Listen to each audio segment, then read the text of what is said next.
So we got two big first look toy reveals today on the Transformers Slag podcast. One of them is a bunch of items we talked about just a couple of days ago. Another one is one that we talked about quite a few months ago, and now we finally see how this thing turns out and what we were going to be expecting. But let's start with the first one.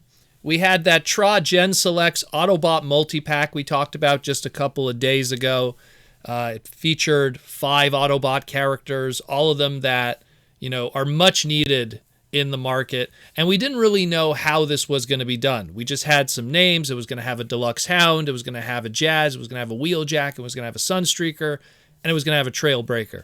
And each one of those have their different reasonings for being here, most of them because of limited numbers in the secondary market. In the case of the Hound, assuming it is that Earth mode version, finally getting that mold out there outside of the detritus.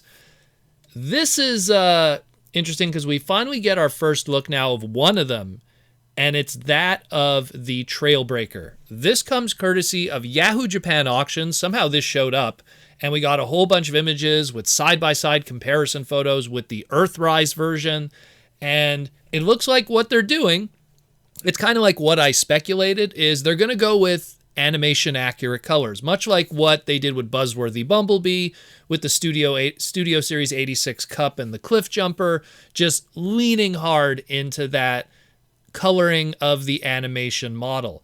And you could see when you really look at the side-by-sides, it's done very well. Like, number one, just to start with the Autobot emblem on the chest of the robot mode.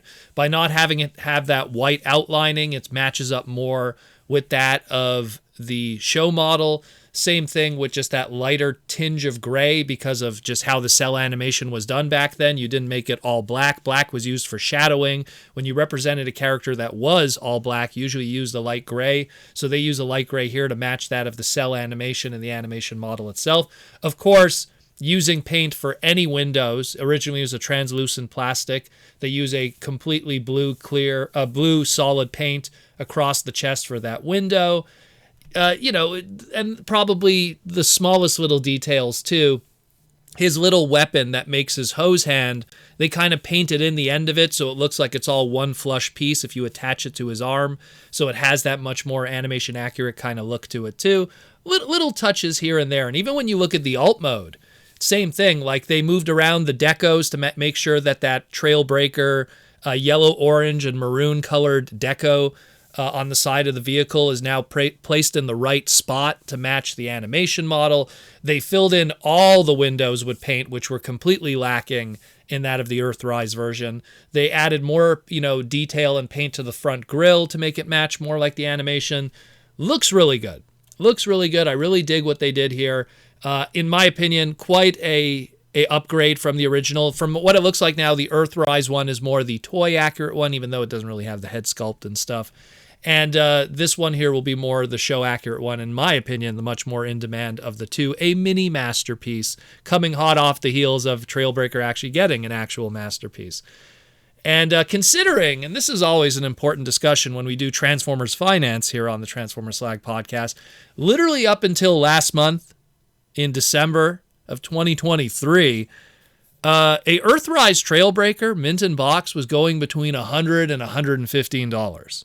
Like, the secondary market on him was wild. Loose complete ones were going for like $70 sold. So it's something where, because this item came out originally during the Big V and COVID and just stores weren't open at the time, it was difficult to get him. The people who did get him, used it from a retail flipping standpoint, and he just became a difficult item to get. And now people will get an opportunity to get him, and it'll be a better version. So all the people that have been sitting on and flipping that original Earthrise one, they're going to be in trouble now because the new one that's coming out is going to be better. Hopefully it'll be much easier for people to pick up. This is fantastic news for people. And then it tells us maybe how the other ones are going to be handled. Maybe, the Hound, is it going to be toy colors? Is it going to be show colors? We don't know. The Jazz was pretty show accurate with the Studio Series 86 one, so maybe we're going to get toy colors. Wheeljack's probably going to be show colors.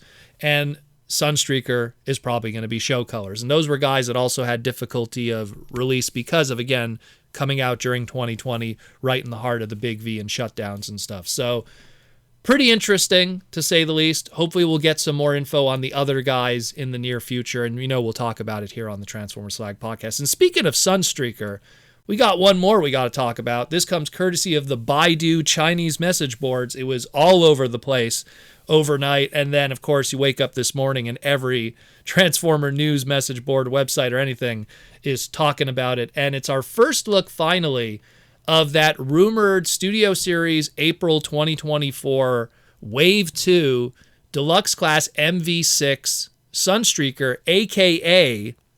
the Bumblebee movie concept art Sunstreaker. So we talked about a while back when we had the listings for Studio Series for 2024. And it was like Wave 2, April 2024. Here's everything. And there was an MV6 Sunstreaker on there.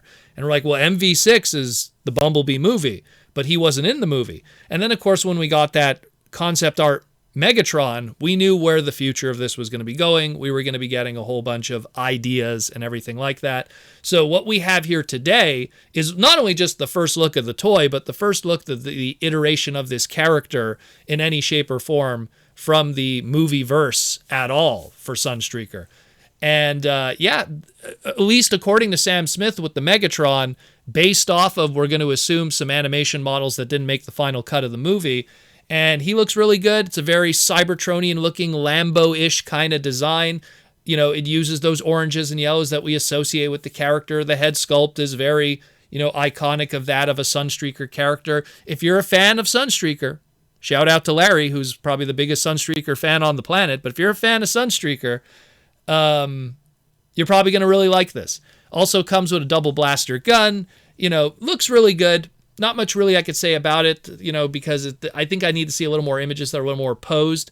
It looks like judging by the way that his transformation works for his wrists, it looks like it probably isn't posable at the wrist and stuff. It's hard to tell, but he looks pretty good thus far.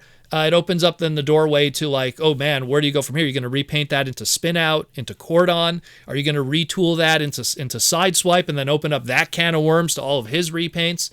So there's a lot that could be done with this mold, with this tooling, and it looks fun. I dig it. I like these kind of movie Cybertronian things from the Bumblebee movie, and it opens up to more things. And again, it reminds us also, so we've already seen the Shockwave. Now we've seen the Sunstreaker here. So at some point, we're going to probably also see some of the other guys in this wave, the core class MV6 Starscream, which is going to be like a core class smaller version of the Bumblebee movie Starscream in that opening scene. Also, the Deluxe Class War for Cybertron video game Gamer Edition Sideswipe. Finally get to see that one. Of course, there was a reissue of the 86 Gnaw that's going to be part of that assortment. And the big one that everyone's waiting for is that Leader Class 86 Swoop Dinobot, which is a big one too. So, pretty cool stuff. Let me know what you think about all of this. We're getting a lot of stuff this week. Very busy now. Everything's starting to show up now. But let me know what you think. And we'll talk to you again in the near future like we always do here on the Transformer Slag podcast. I hope you learned something today, and thank you for listening.